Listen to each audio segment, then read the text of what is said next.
You know, this episode was a really interesting look at an oppressive system that just takes people and grinds out their humanity and just makes them cogs for an evil corporate machine. And then there was the TVA. Got on a McFlurry, though. Hello, Interwebs. Welcome to my review of the second episode of Loki Season 2. This one, a very punny title called Breaking Brad. And as per usual, I will do a spoiler-free discussion in just a minute, and then get into spoilers just after that. But before we get into spoilers, while I'm not going to talk about the specifics of the things going on in the world right now, I have made my views publicly known elsewhere, and bringing them up specifically here would just cause a mess in the comments that isn't going to be beneficial to anybody, especially in a video about a Loki episode. But what I will say is I don't think there is a single one of us, if you've been paying attention to the world at the moment, who isn't feeling some mixture of anger, fear, exhaustion, disillusionment, or some combination of all of those things on different levels. And I just want to say, again, without getting into the specifics of it, just know that you are human and you are loved. And yeah, I wish I had more to say. Again, this is a Loki review, and I've said my piece elsewhere. But on a human level, I just want people to know that, like, yeah, we're human and we're all dealing with it right now.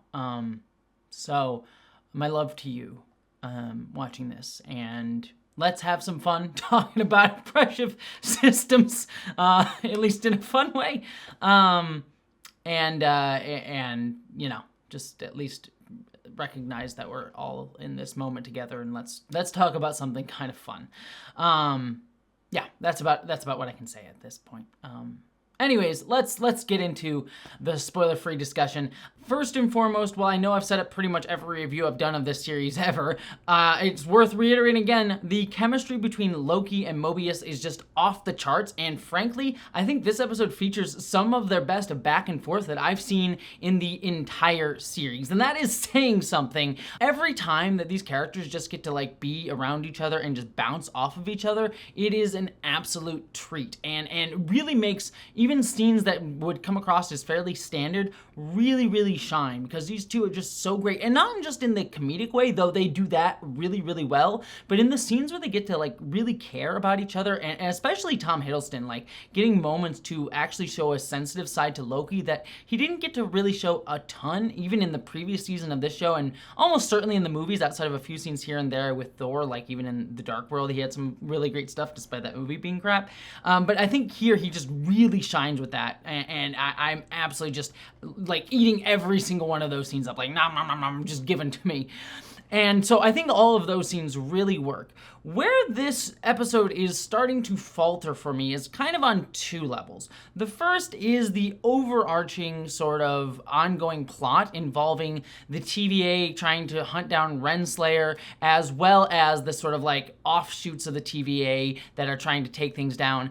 To be honest, all of it kind of just feels nebulous. Where last season I really felt like a constant like pushing forward, where like they had to find Sylvie or they had to escape this planet. Like there was always a clear set goal. Whereas here, everything's just sort of like, we're kind of looking for Renslayer, we're kind of looking for Sylvie, we're kind of doing these, like, there's not a real sense of like, this is their goal, and they kind of have a bunch of different random goals and like sub-villains that they have to deal with, and none of it feels like I'm really being drawn through in a clear way. And so I think that this season really needs some focus, like a real direct thing that these characters are aiming towards, rather than just a bunch of like nebulous threats that they're all kind of like trying to spin the plates on for a while. I mean, that can work for a show, but here it just really just makes it feel a little bit aimless to me.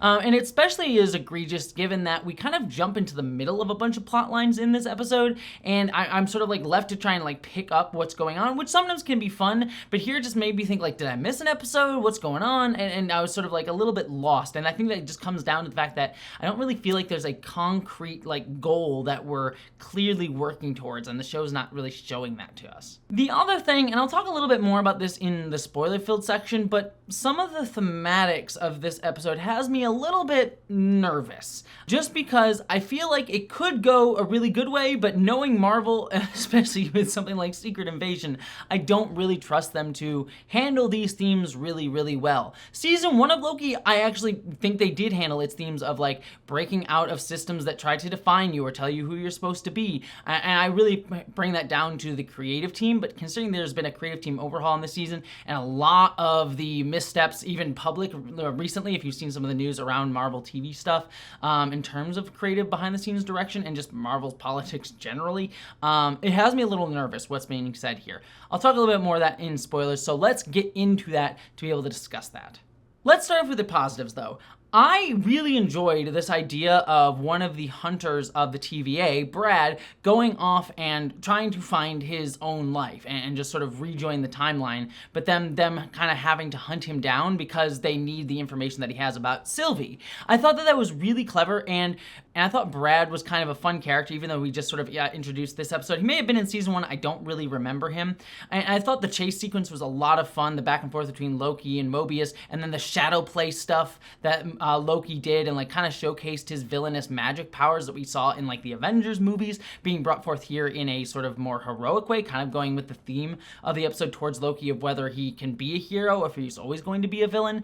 I thought that visually worked great and just was a lot of fun. But then this gets into the thematics issue that I was clearly discussing. This episode is really setting up a lot of the themes of this season, which is when you don't have a system that is sort of very clearly like oppressing you and telling you that you need to be this thing. You need to be a villain for the prime timeline. You need to be, a TVA worker, be a corporate ladder guy, or, just a function for the machine.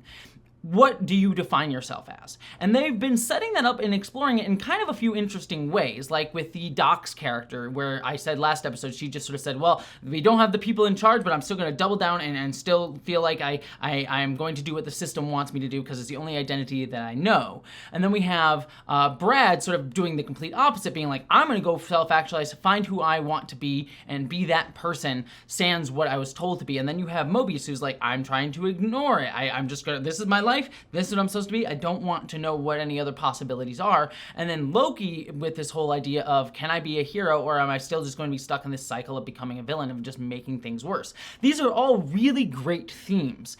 But I always worry right now about how a show made by Marvel is really going to tie those themes off, and I think what really makes me feel nervous about that is the explicit sort of propaganda type of stuff that we're starting to see here with Loki and Mobius being sort of essentially good cop, bad cop, and torturing Brad in that one scene. And while it was kind of funny, it still was this sort of propaganda, like we can torture a guy and get information by playing hardball.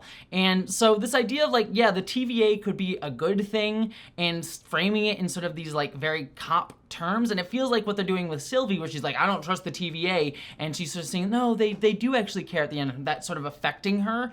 It seems like they're really trying to say like, well, let's just reform the TVA, instead of, dealing with the fact that they are very clearly a cop organization set up by a dictatorial authoritarian. So those themes kind of rub up against each other, and the series could deconstruct that in an interesting way, but I don't really necessarily trust it to yet. So, again, willing to give them the grace because I love season 1 very, very much, and I thought it was probably the best handling of those themes that a Marvel show could ever do, at least one that's being controlled a lot by executives and the people with a lot of money on the project. But I am nervous now that there's been a sort of regime change with that. That being said, touching upon a few other interesting things with that is I do like the fact that we encounter Sylvie working at a McDonald's, clearly like drawing the connection between like corporate culture life that the TVA represents, and Sylvie sort of being like, I'm gonna like double down and identify with a McDonald's corporation. And it's just interesting to me that like they're drawing that connection between oppressive systems and corporate culture and like franchises and capitalism and all that jazz. It makes me wonder, capitalism doesn't really care about whether or not you're critiquing critiquing it or not. It's willing to put its brand name on anything, but it was just interesting that McDonald's was okay with that. But again, the Barbie movie was anti-Mattel, and it still got made by Mattel, so whatever. They'll make money off of their own criticisms. I also continue to like Ora Boros. He's still so much fun. I really like his just very direct nature. Like, I feel like the lines that he has could be read as just really mean and being like, do you think that's more important than worrying about the time unraveling? But instead it just plays it very straight. Like, again, very neurodivergent coded of just like, do you think that's more important? I'm not sure. It's like, oh yeah, that does seem very, like, I just love that vibe for him, that very innocent sort of vibe, and I thought was wonderful. It's also nice to see Eugene Cordo getting a bit more to do in this episode. He really feels like kind of like a sad Rutherford if you watch Star Trek Lower Decks, where he has a similar character on that show, like very nerdy, very obsessed with like learning all the technical aspects of things, but here just more sad, because more sad things are happening than in Star Trek. But it was like, yeah, Eugene Cordo, get more screen time. I am here for that.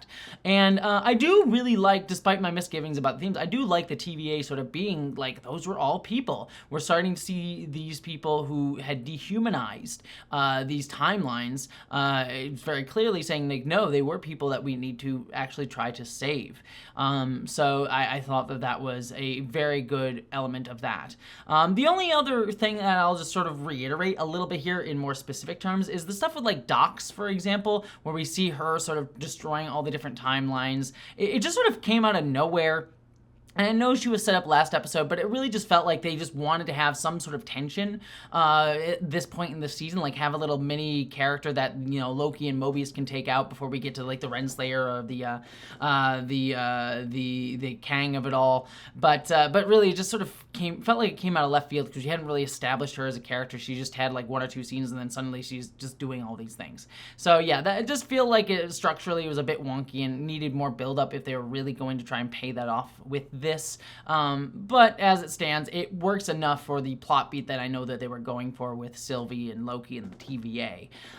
So it's not ideal, but I get what they were going for. So that's pretty much all of my thoughts on this episode. I am curious to see where they're going to go with it. Like I said, I'm willing to give them the chance to figure it out, but again, having just come off of Secret Invasion, we'll see.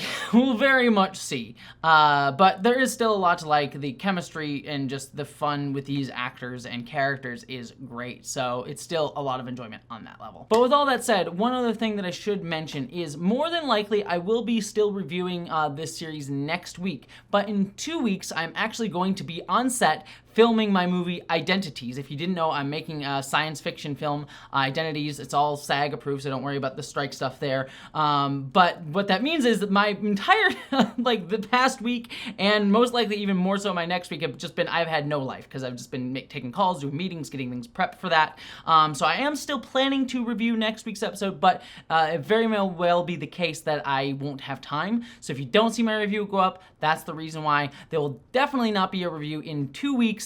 And then again, I'll be back on schedule in a normal routine with the channel in 3 weeks once filming is done. If you see me in 3 weeks and I'm crying and everything looks like it's gone to shit, then you know how it all went. But for right now, I'm really pumped and excited. It is something that I am really just really glad to be able to have right now, to be able to do, and I'm so pumped to get it to all of you when it's finished. So yeah, like I said, I'll tell you more about it next week when I'm probably having more of my hair pulled out in a good way. But beyond all of that, thank you so much for watching, my friends. And again, please take care of yourselves. And as always, live long and prosper.